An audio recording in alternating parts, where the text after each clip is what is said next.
Vamos a seguir con nuestro estudio de Segunda de Pedro y vamos a dar lectura a la porción que nos toca considerar en el capítulo 2, versículos del 1 al 11. Segunda de Pedro, capítulo 2, versículos del 1 al 11.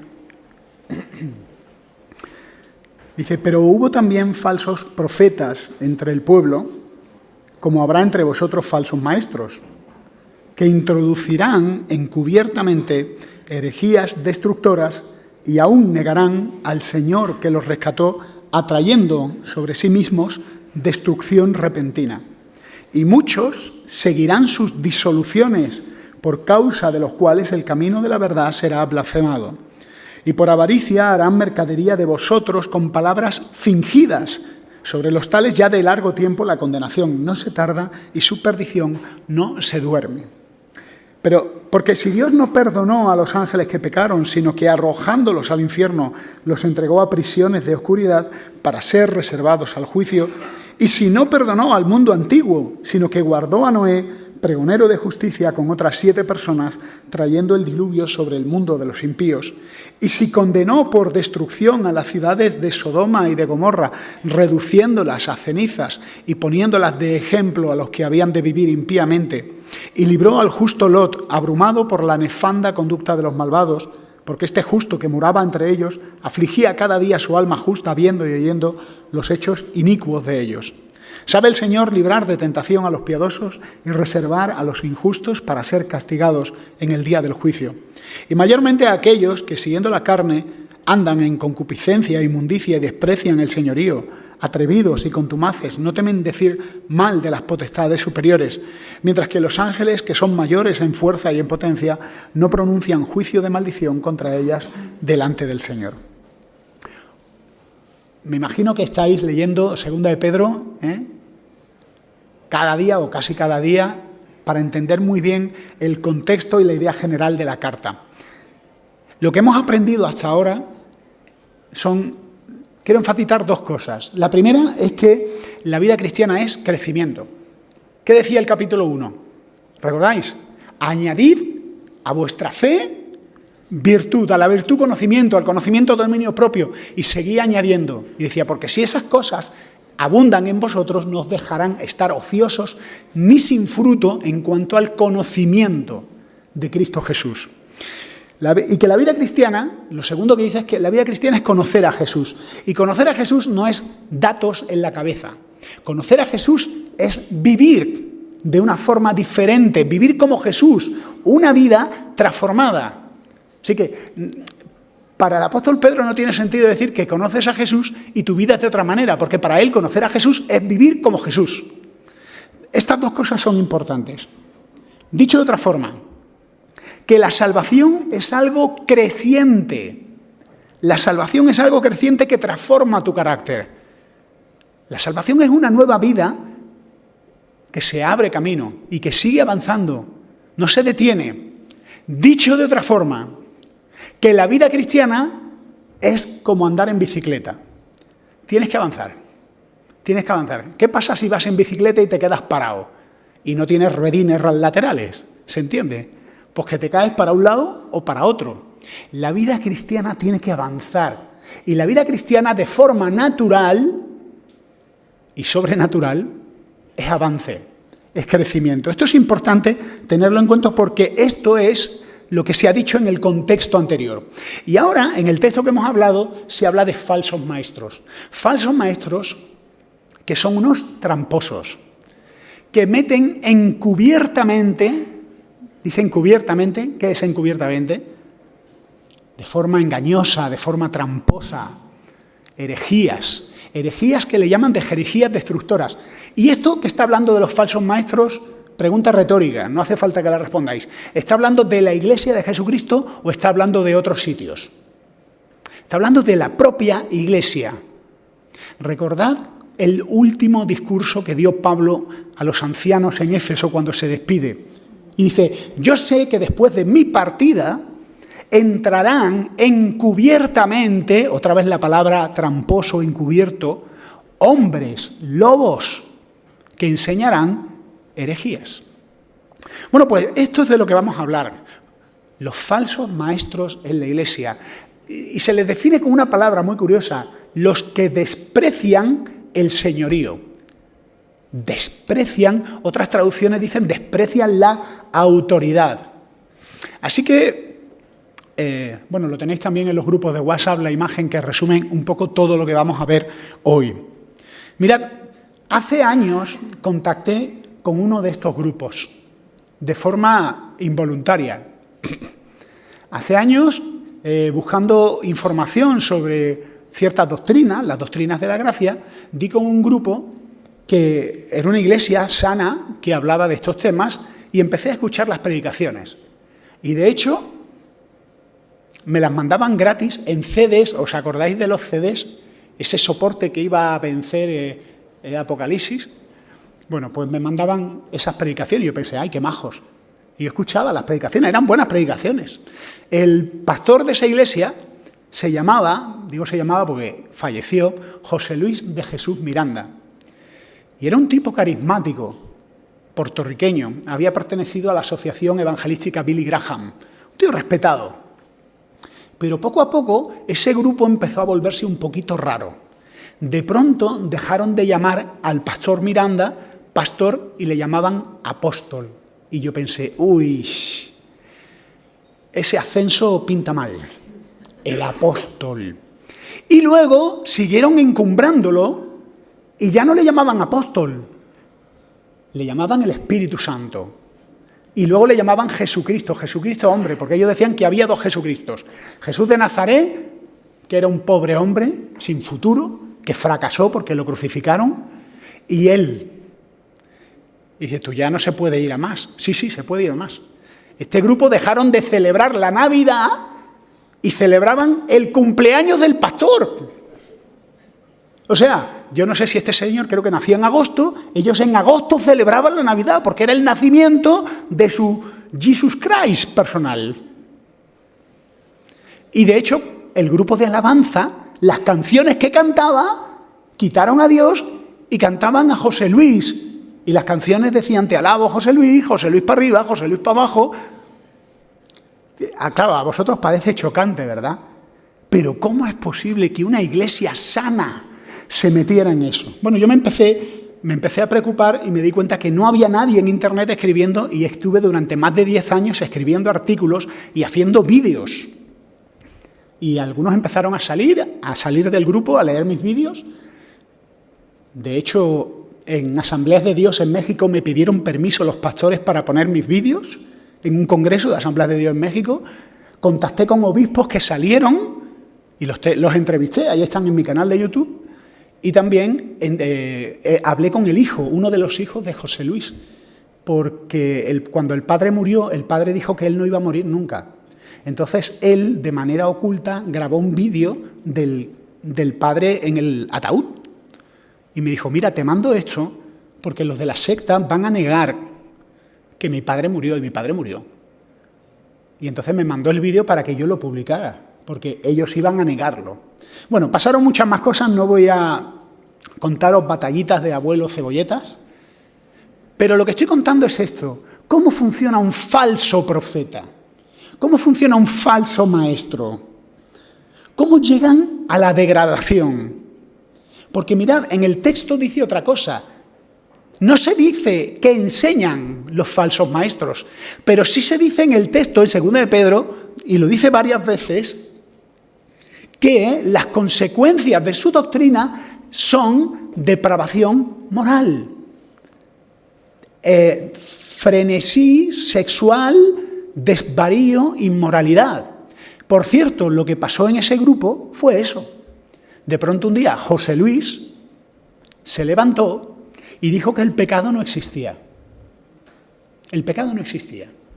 Tú eras salvo y tú ya podías matar a tus padres, cometer el crimen que fuera, tú eras salvo. En el día que José Luis dijo eso, la Iglesia cayó en las aberraciones sexuales de todo tipo. Los matrimonios empezaron a romperse, Fue un desastre que llamó la atención de todas las iglesias de la ciudad. Hasta el punto que tuvieron que hacer un comunicado diciendo, bueno, es verdad que pasan cosas y que hay matrimonios que se están volviendo un poquito locos y algunos solteros también, pero es entre adultos, es entre adultos. Esto es otra cosa importante y es algo que aparece en el texto. La falsa doctrina promueve la mala conducta. La falsa doctrina promueve la mala conducta. Y por cierto, también es al revés. La mala conducta promueve la falsa doctrina. Y esto lo vemos muy cerca de nosotros. Cuando de pronto alguien es muy fiel al Señor, pero de pronto un día decide que la secretaria de su trabajo es más guapa que su esposa. Y de pronto dice, bueno, es que en la Biblia no está tan claro, a ver si esto fue una idea del apóstol Pablo, una tradición que se metió y la Biblia quizás no es la palabra de Dios, quizás la Biblia contiene la palabra de Dios. Y empiezan a justificar su conducta con falsos argumentos espirituales. La mala doctrina, la falsa doctrina promueve la mala conducta y viceversa. ¿Cómo es el proceder de estos falsos maestros? Lo dice el texto. Número 1, actúan encubiertamente para extender sus doctrinas, no dan la cara. Y de esto tenemos experiencias aquí en Suances.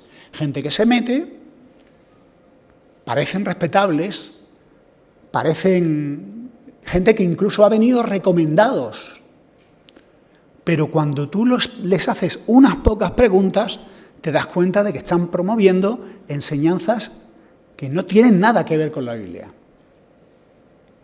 Y hemos tenido que pedirles que se vayan, porque además se meten, empiezan a hablar con unos, con otros, empiezan a convencer, a promover divisiones y a sembrar encubiertamente, porque esta gente no viene de cara. No dicen, buenos días, me llamo fulanito, José Luis, falso maestro, para servirle a usted y a la destrucción de la iglesia. No, ellos no van así, no funcionan así. Yo dije, no, hermano, no, yo... Número 2, niegan al Jesús bíblico. Niegan, dice el texto, al Señor que los rescató. ¿Cómo es posible? Y se llaman a sí mismos cristianos. Número 3, por culpa de ellos causan que otros blasfemen del Evangelio. ¿Qué quiere decir esto? Que estos falsos maestros provocan tal escándalo que los no creyentes, nuestros amigos, digan, ¿tú eres cristiano? Tú que eres un sinvergüenza como estos, ¿no? Como el que le vació los bolsillos a mi madre y la arruinó y le quitó todo el dinero que pudo a mi madre engañándola. No me hables de Jesús, no me hables de Jesús. Ya me hablaron de Jesús, estos sinvergüenzas. Y no tengo tiempo para religión, ni para Jesús, ni para Biblia, ni para nada. Esto es lo que causan, por causa de los cuales el camino de la verdad será difamado o blasfemado. Son tremendamente dañinos, ¿eh? ¿Qué más dice? Número 4, se mueven por intereses económicos. Económicos y también inmorales. Al final, a mí que me gustan mucho las sectas, en el pasado colaboré bastante con José Segovia en la Asociación Libertad, que era una asociación de ayuda a víctimas de sectas. Al final, casi todas las sectas, sobre todo las sectas de tipo personalista, caen en dos cosas. Dinero y abuso sexual. No hay más. Dinero y revelaciones que le dicen tu mujer ya no es tu mujer, es mi mujer. Cosas de ese tipo.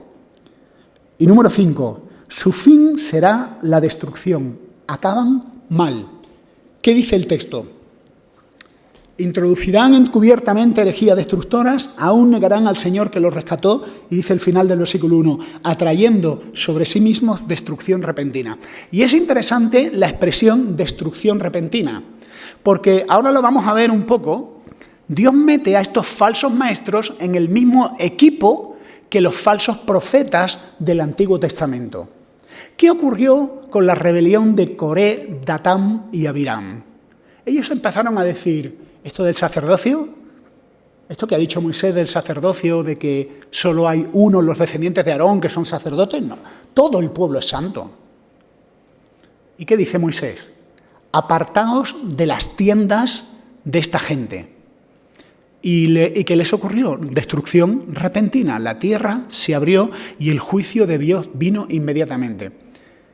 Por volver al tema este de la secta esta que os hablé, Recuerdo que en una ocasión estaba José Luis de Jesús Miranda, este señor que murió, y estaba predicando en Puerto Rico. Yo pensé, este hombre ha bebido algo, porque lo veo que se había venido arriba. Y en un momento de exaltación, todo el mundo de forma idolátrica, casi demoníaca, exaltándolo. Gloria a José Luis, suena rarísimo, ¿no? Gloria a José Luis. El tipo va y dice, Jesús de Nazaret no merece atarme la cuerda de los zapatos. Cuando yo escuché eso, me acordé de Herodes cuando arengó a la multitud y le vino destrucción repentina. Lo dice Flavio Josefo, murió de una forma espantosa. Que le gritaban, gloria de Dios y no de hombre, decía el pueblo dirigiéndose a Herodes. Y murió. Mirad, lo que ha enseñado Pedro hasta ahora es que Dios nos ha dado todo para vivir una vida de rectitud y de piedad. ¿Qué dice al principio? Todas las cosas que pertenecen a la vida y a la piedad nos han sido dadas por su divino poder. Es decir, hermanos, hermanas, no necesitáis un supermaestro, un apóstol con una revelación especial que va a revolucionar tu vida cristiana, que solo lo sabe él si le ofrendas o le compras el curso. No, todo lo que necesitas ya te ha sido dado. No necesitas al último profeta, al apóstol de apóstoles, todo ya te ha sido dado. Y que la Biblia es mucho más fiable que cualquier experiencia. El texto que predicó Andy el domingo pasado. ¿Qué decía el texto que predicó Andy el domingo pasado? El apóstol Pedro dice, mirad, hermanos, nosotros hemos visto a Jesús transfigurarse en el monte. Vimos la gloria de Jesús. Y añade Pedro, pero ¿sabéis qué? Tenemos algo más seguro que esa revelación, la palabra profética. Y lo que está diciendo Pedro es que por encima de cualquier experiencia, y era una experiencia real, la palabra de Dios es una guía más segura que cualquier señor o señora que llegue diciendo, tuve un sueño, vi cosas, fui al cielo, oí cosas, y esto es lo que necesita la Iglesia. Y sin este mensaje tu vida cristiana está incompleta. Todo lo que necesitas ha sido dado por la palabra de Dios y por el Espíritu Santo. Esta gente crece allí donde la Biblia se ignora. Y mucho me temo que hay grandes sectores del pueblo de Dios que ignoran la Biblia. Ignoran la Biblia y al hacerlo abren las puertas a estos falsos maestros. Algunos se preguntarán por qué en Swances predicamos la Biblia expositivamente. Libros completos de la Biblia. Nuestro afán desde el Consejo de Pastores es predicar toda la Biblia, todo el consejo de Dios. A mí me gustaría contaros mis hazañas juveniles y lo fantástico y lo encantado que estoy de conocerme, pero eso no edifica al pueblo de Dios. Me edificaría a mí. Y eso es tentador. Pero allí donde la Biblia se ignora, la mala doctrina y los malos hombres crecen. Y vivimos en un mundo donde la mentira se está mezclando con la verdad y donde el título cristiano, por desgracia, no es garantía de nada, porque fácilmente cualquiera se cuelga la medalla de cristiano. Vivimos en un mundo donde estamos confundiendo el respeto y la dignidad que merece cada persona. Todas las religiones merecen igual respeto. No.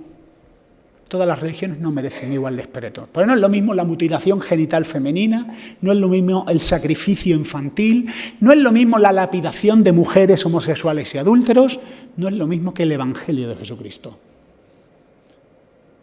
Todos los seres humanos merecen respeto y dignidad, claro que sí, pero no todas las religiones son iguales, porque no todas enseñan lo mismo y por lo tanto no pueden ser idénticas, no tienen nada que ver. Una mesa no es un perro, aunque tenga 4 patas. Si simplificas mucho, dirás, sí, es como un perro, tiene 4 patas, ¿no? Pues, no es lo mismo el budismo que el cristianismo, que el islam, que el judaísmo, no tiene nada que ver. Unos creen en millones de dioses, otros creen en un Dios, otros creen que realmente el asunto de Dios no importa, unos creen que el camino de Dios es por aquí y otros creen que es por allí. No son lo mismo, no enseñan lo mismo. Y vamos con el que yo creo que es el versículo central, el número 10, cuando dice que estos falsos maestros desprecian el señorío, o como dicen otras versiones, la autoridad.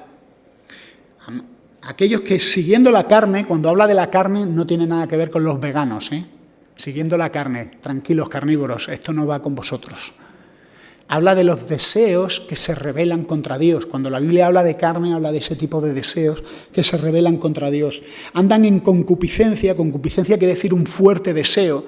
De hecho, la palabra concupiscencia es la misma que utiliza Jesús en la última cena cuando dice: ¿cuántas veces he deseado comer con vosotros esta Pascua antes que padezca? La palabra que usa Jesús es concupiscencia, un fuerte deseo. Puede ser un fuerte deseo bueno o malo. Fuertes deseos, en este contexto es un deseo sexual, gente que no tiene freno moral, dice inmundicia, y desprecian el señorío. En realidad, desprecian el señorío, desprecian toda forma de autoridad. Por cierto, despreciar toda forma de autoridad es una de las marcas de este siglo y de esta generación. Tenemos un problema con la autoridad. Tenemos un problemón con la autoridad en este mundo, en esta España, en esta Europa del siglo XXI. La autonomía,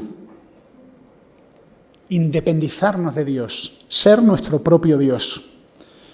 Como todas las mentiras, la primera mentira que se dijo en el jardín del Edén fue: independízate de Dios.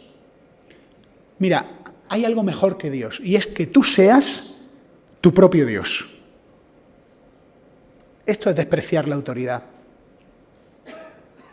Algunos lo hacen cuando en lugar de que sea la Biblia la que le juzgue a ellos, ellos deciden que partes de la Biblia son inspiradas y cuáles no. Con lo cual se vuelven ellos jueces de la Biblia. Justificar un estilo de vida incoherente del cristianismo, justificar tu desobediencia con tu certificado de bautismo o tu profesión de fe. Esto de la falsa enseñanza no está tan lejos, no es algo que pasó en la iglesia del siglo I y Pedro dice: bueno, esto es raro, cuidado, que lo mismo esto no pasa nunca. Esto pasa hoy en día. ¿Se está justificando hoy en día tu desobediencia en base a una profesión de fe? Yo lo veo. No es la primera vez que me ha tocado hablar con papás de hijos adolescentes que son unos balas perdidas. No, me quedo corto. Y me dice el papá o la mamá: no, pero mi hijo, yo sé que mi hijo es creyente. Porque él, cuando tenía 8 añitos, en la cama, oró y aceptó a Jesús en su corazoncito. Y ahora el tipo es un delincuente. Es un sinvergüenza. No tiene respeto por Dios ni por nada sagrado y, por supuesto, desprecia la autoridad. No, pero él, yo sé que en su corazón es creyente, como diciendo: hay una forma de cristianismo interna, tan interna que ni se te nota. Y eso es normal. Esto es despreciar el señorío. Es también disfrazarte de cristiano, ir el domingo, levantarte, orar, tomar la Santa Cena, pero vivir instalado en la obediencia. Yo no hablo de un cristiano que peca, todos los creyentes pecamos. Es vivir instalado en la desobediencia, justificando tu cristianismo. Esto es lo mismo que está hablando el apóstol Pedro. O aquellos que van de iglesia en iglesia. Yo no hablo de la gente que cambia de iglesia. Yo cambié de iglesia cuando me mudé. Pero como decía un predicador muy gracioso, me decía: creyentes que van de iglesia en iglesia como perro, como pulga de perro en perro. Y no me gusta lo que enseñan aquí, me han ofendido, salto a otra iglesia, y se dedican a hacer el surfeo eclesial. Y van cambiando. Aquí opino, pero no tienen en cuenta mi opinión, y van cambiando, van cambiando. Eso es despreciar la autoridad. Una iglesia a la carta. Hay una película, que es la película de no sé cuántos fans del histriónico Jim Carrey. Es una película que en España, que nos encanta traducir las películas, los títulos de las películas como nos da la gana, la hemos traducido como Dios. Que en realidad creo que en inglés es algo así como Bruce el Todopoderoso. La conocéis, ¿verdad? Este es un tipo Es una película, no estoy hablando de ningún libro de la Biblia, es una película. Este es un tipo que se enfada con Dios y le dice, Señor, yo lo haría mejor que tú. Y Dios le dice, pues toma, ahora vas a hacerlo, ahora vas a ser tú Dios, a ver qué tal se te da. Y durante un momento el tipo está eufórico y llega a decir, tengo el poder, dice Bruce, el protagonista. Tengo el poder, soy el alfa y la omega, soy Bruce el magnífico. Y luego añade, soy el alfa y el omega, el principio, en fin, y además tengo coche nuevo. Y al poco tiempo, Bruce se da cuenta de que ser Dios es muy difícil. Lo que nos dice la película es que en el fondo todos intentamos ser Dios cuando tomamos decisiones sin tener en cuenta a Dios. Todos intentamos ser Dios cuando la única brújula moral y referente, decimos, somos nosotros.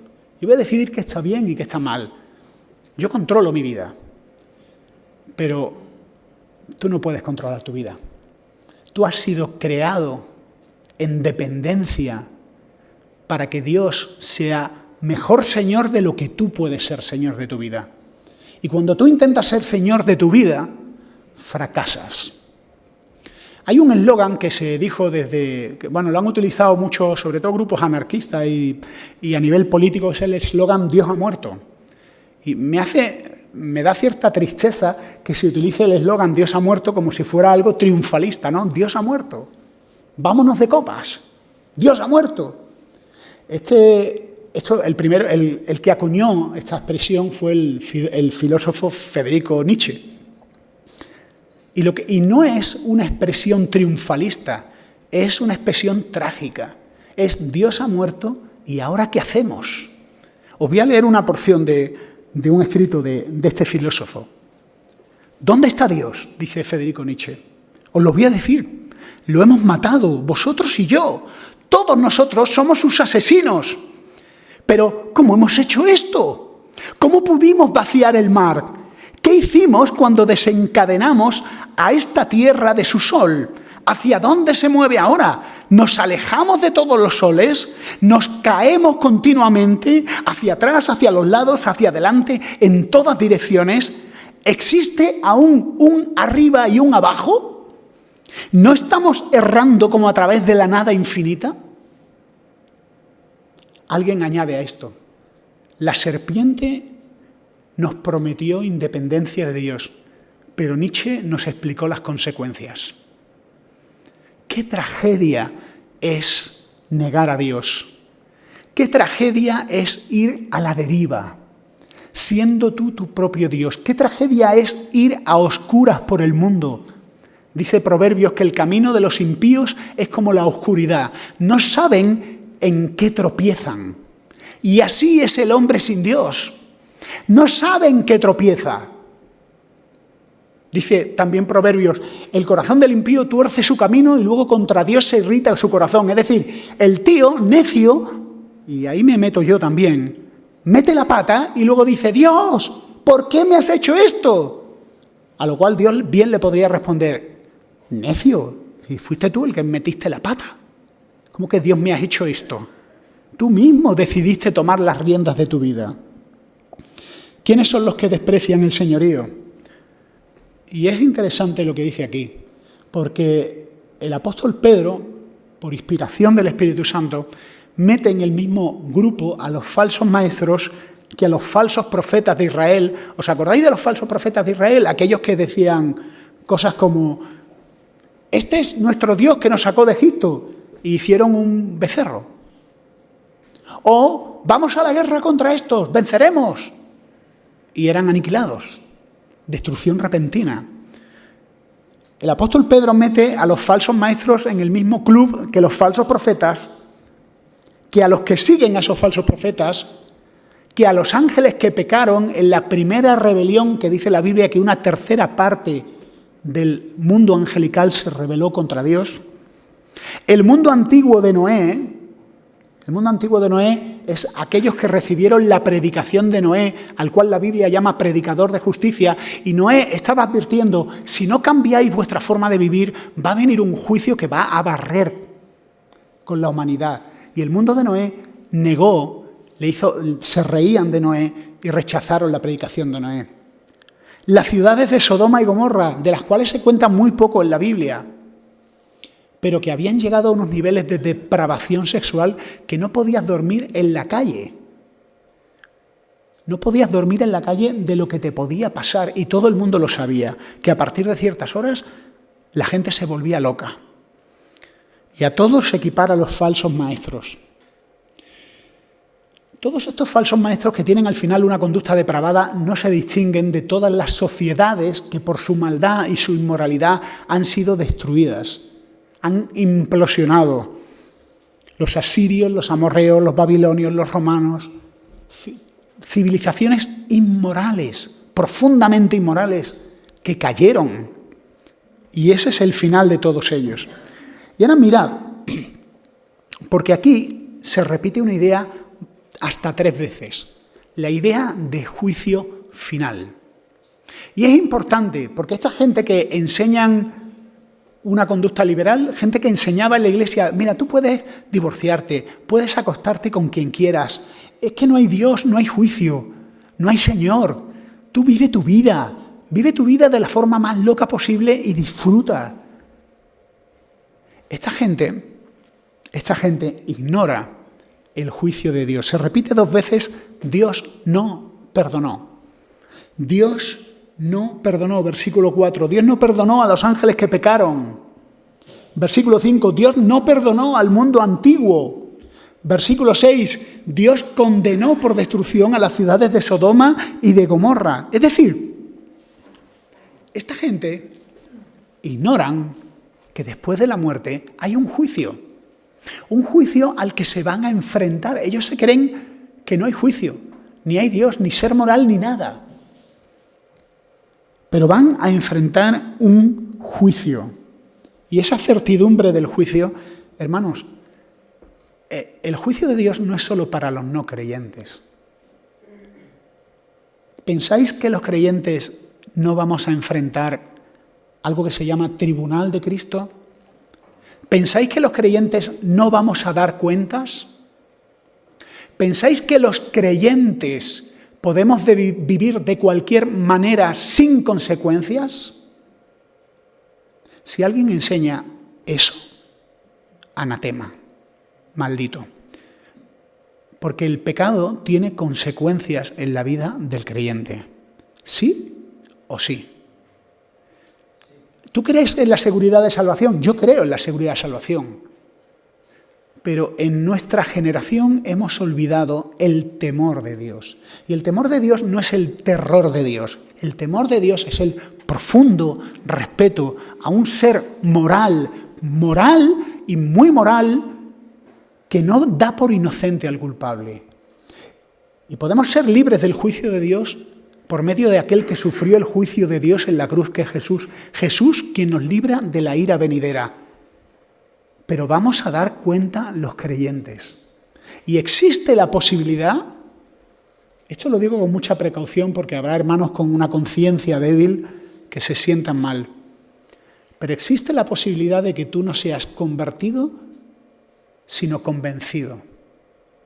Si tú vives instalado en tu pecado, si tú vives cómodo en tu pecado, si tú fácilmente encuentras excusas para vivir un estilo de vida irresponsable y desobediente a Dios, duda de tu salvación. Y te lo digo muy en serio, duda de tu salvación. Tienes razones para dudar de tu salvación. Yo no hablo del pecado que comete un creyente, sino del que vive instalado cómodamente. Ese temor es saludable para todo creyente y para todo hijo de Dios, porque nos mantiene alerta a nuestra debilidad y atentos. Decía C.S. Lewis que los cristianos que más hacen por este mundo son los que piensan en el otro mundo, y así es. La ignorancia es peligrosa. Hermanos, guardémonos de la ignorancia de la palabra de Dios y del descuido de la palabra de Dios, porque eres susceptible de ser engañado si descuidas de la palabra de Dios. Y sal de un cristianismo superficial. Termino leyendo algo que escribió John Piper, que me parece muy interesante de considerar y tener en cuenta. Si todo lo que tienes es una decisión por Cristo, pero no te deleitas en Cristo, no tienes a Cristo. No somos salvos por meras decisiones, sino por la obra soberana de Dios que produce el nuevo nacimiento y da a luz a una nueva criatura que tiene un nuevo deseo por Dios y menos deseos por el mundo. Dios es más glorificado cuando tú estás más satisfecho en Él. No estamos aquí para hacerte sentir bien contigo mismo. Esto es un nivel de salvación muy mediocre. Sentirte bien, ¿no? Salir de la iglesia, ¡ay, qué bien me siento! Me ha sentado de bien el sermón como el que come algo que le sienta bien. No estamos aquí para eso en la iglesia. Estamos aquí para hacerte tan feliz en Dios que te olvides de ti mismo. Dice Piper, nadie va al Gran Cañón del Colorado a incrementar su autoestima. Y en ese sentido el cielo no será un gran salón de espejos en el que disfrutarás mirándote a ti mismo. Tú dices, si tan solo me sintiera bien con mí mismo, estaría sano. Y esto no es así. En este mundo pensamos que la solución es sentirme bien conmigo mismo, pero fuimos hechos para algo mucho más grande. Fuimos hechos para ver a Dios, para amar a Dios, para deleitarnos en Dios. Hermanos, amigos, los falsos profetas te prometen una libertad engañosa a cambio de un sorbo de placer. Pero hay mayores placeres. Hay una felicidad mucho más grande, que es conocer a Dios y crecer en su conocimiento, que es vivir unido a Dios y deleitarte en Él mucho más que en cualquier otra cosa. Dios tiene mejores cosas para nosotros. Fuera del señorío de Jesús no hay salvación. No hay salvación. Si Jesús no puede ser Señor, no es Salvador. No se puede segmentar el plan de salvación, quedarte con las partes que te interesan y desechar otras. No hay un territorio neutro. Y qué buen Señor es Jesucristo. Aquel que moría en la cruz, moría diciendo, perdónalos porque no saben lo que hacen. Mirad, hace tiempo vi un canal de YouTube que me he hecho muy fan. Es un tío de un pueblo de la India, o sea, es un chaval friki, de un pueblo de la India, o sea, pueblo de la India. Imagínate el nivel, ¿no? Que coge a los abuelitos de su pueblo y les pone películas para ver las reacciones. Es interesantísimo. Porque claro, casi siempre coge a los mismos. Coge a un señor muy mayor y a una señora, los tipos con sus trajes indios. Y le pone La Pasión de Cristo de Mel Gibson. Y graba sus reacciones. Es digno de ver, ¿eh? Es digno de ver. El tipo, indios que no sabían nada de Jesús. Es muy interesante. Y empiezan a decir, sí, empieza la película y ellos... sobre todo el hombre, la mujer hablaba menos, pero el hombre es muy emocional y es muy gracioso porque tan pronto se echa a llorar como se enfada. Y empieza a decir, Jesús es un hombre, el hombre más grande que ha existido, Jesús. No hay nadie más grande como Jesús. Y empiezan a ver la película cuando capturan a Jesús y lo llevan al pretorio y empiezan a torturarlo. Mira, el hombre se pone encendido, se lleva las manos a la cabeza y empieza a decir, Dios os maldiga, ¿por qué hacéis eso? El único hombre bueno que ha existido, Dios os maldiga, qué horror. El tío, estos indios parecen como los gitanos, ¿no? Muy saltados, qué barbaridad. La señora estaba más tranquila, pero el hombre estaba fuera de sí, lloraba, se llevaba las manos. ¿Cómo hacéis eso al único hombre bueno? Y me parecía, por una parte maligna de mí, me parecía gracioso, pero por otra parte me parecía profundamente conmovedor. Aquel que sufrió el horror, siendo el único ser humano decente, bueno y noble, por su sacrificio me libró de la ira. ¿Cómo no amar a este Jesús? ¿Cómo no doblar las rodillas ante aquel que me proporcionó el perdón a un precio terrible? Si no le conoces, búscale. Si estás dudando porque llevas toda tu vida desde que eras niño dudando si creer o no, dobla tu rodilla allí donde estás y pídele perdón y pide que te reciba, porque Él recibe y perdona a todos los que le buscan. No dejes pasar la oportunidad de reconciliarte con Él y de encontrar la mayor felicidad, mayor que los sorbos temporales de placer que te prometen una sociedad que es en sí misma un falso maestro. Que el Señor te bendiga y te guíe. Oramos.